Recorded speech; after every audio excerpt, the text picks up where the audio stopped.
सत भक्ति सुप्रकाश सद्गुरु चरण सरोज रज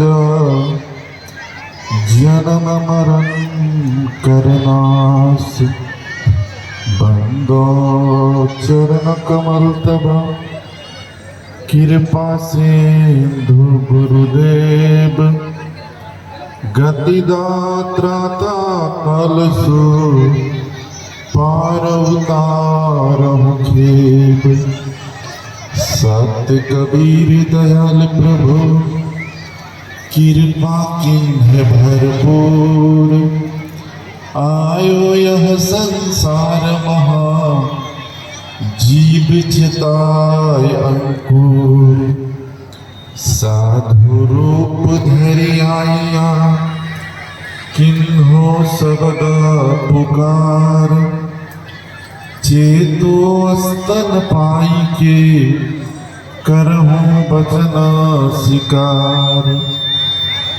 आदरणीय दूर दूर से आए संत महापुरुषों, इस समारोह में उपस्थित सज्जनों, माता एवं बहनों, नौजवान साथियों, आज बड़े सौभाग्य की बात है जो इस इनरवा ग्राम में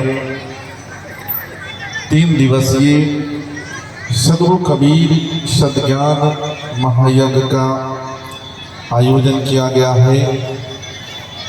इसी संदर्भ में हम लोग बहुत समय से भजन के माध्यम से, उपदेश के माध्यम से सद्गुरु कबीर साहब के विचारों को सुन रहे थे। इसी संदर्भ में साहब के विचारों में से 1-2 पंक्ति को रख रहा हूं। बोलिए सद्गुरु कबीर साहेब की। आप लोग सत्संग में जितना देर बैठे हुए हैं, कम से कम आप लोग शोरगुल नहीं कीजिए, क्योंकि सत्संग में कुछ लेने के लिए आए हैं।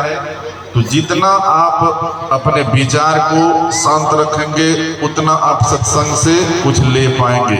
तो जितना देर बैठे हुए हैं सत्संग में, कम से कम आप लोग शांति का दान दे। साहब इशारा करते हैं, कबीर जग में आई के, कबीर जग में आई के सार लखाए 3, सत्य हृदय में दया, सेवा में लवलीन। साहब इशारा करते हैं, हम मानव प्राणी को, जो यह मानव का जीवन जो मिला है हम लोगों को, तो अपने आप के जीवन में सत्य को धारण करना चाहिए।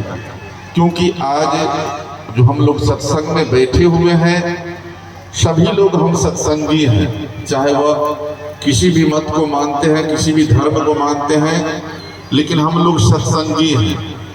तो सत्संगी तो है, तो हम लोग अंदर से सत्संगी हैं कि बाहर से सत्संगी हैं, यह आपके ऊपर निर्भर करता है। तो हम लोग हकीकत में अगर सत्संगी हैं तो सत्य को धारण करना चाहिए। और आज जो यह सत्संग का आयोजन किया गया है, इस सत्संग से हमारे जीवन में परिवर्तन होना चाहिए, हमारे विचार में परिवर्तन होना चाहिए, हमारे जीवन जीने के ढंग में परिवर्तन होना चाहिए, तब होगा सत्संग।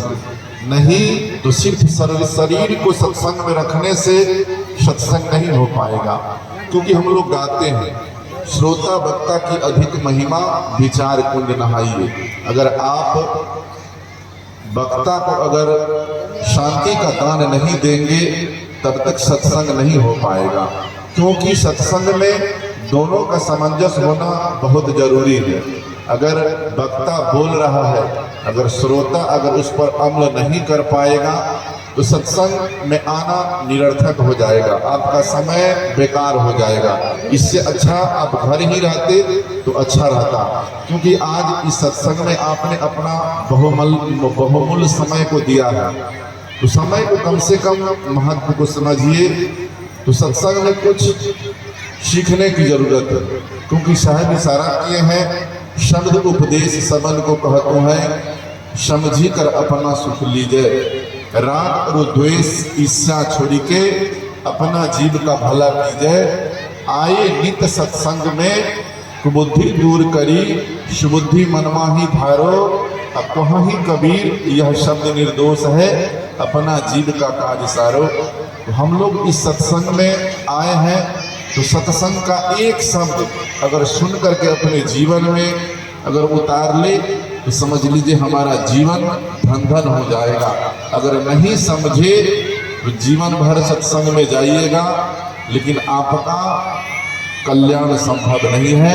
तो हम लोग अपने मन में अगर जो कुरीति है, जो दुर्गंध है, जो दुर्विचार है, वह संत महापुरुषों के सानिध्य में छोड़ देना चाहिए।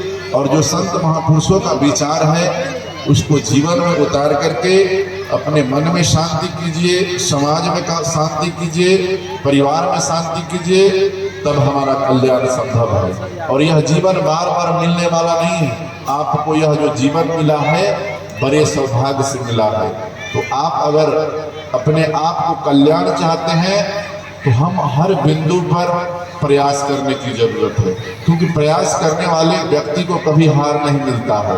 लेकिन हम लोग यह भौतिक जीवन में रह करके अध्यात्म से दूर रहते हैं, क्योंकि हमारा मन और चित्त और विचार में ऐसा बसा हुआ है जो यह भौतिक सुविधा से ही हमारा कल्याण संभव है, भौतिक व्यवस्था से ही हमें जीवन में उन्नति हो सकता है। लेकिन ऐसी बात नहीं है, यह सब यही रह जाएगा।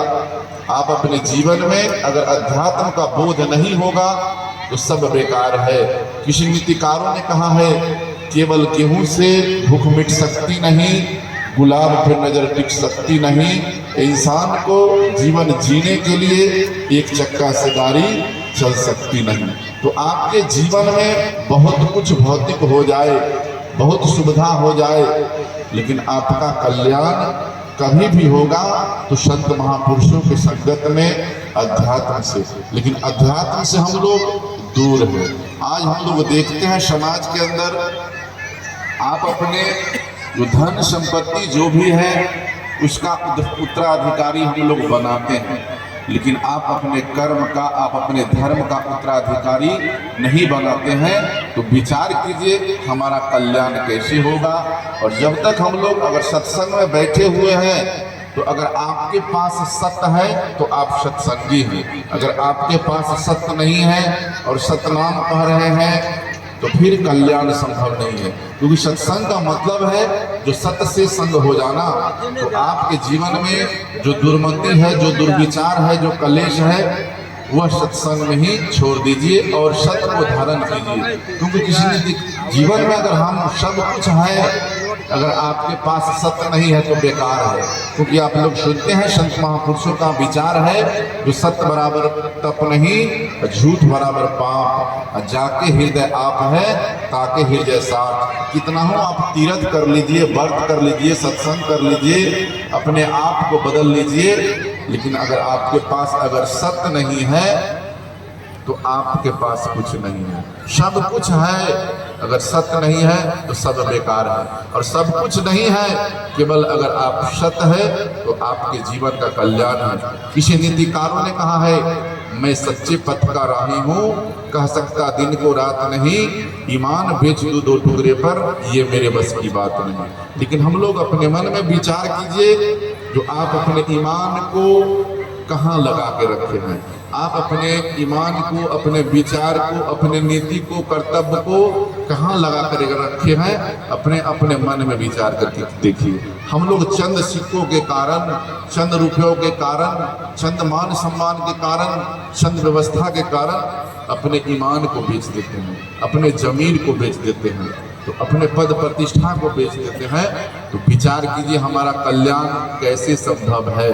संभव नहीं हो सकता है, क्योंकि आपको कोई अगर पद मिला है तो आपके माता पिता का संस्कार है, आपके गुरुजन का संस्कार है, तो उस पद को हम लोग सदुपयोग में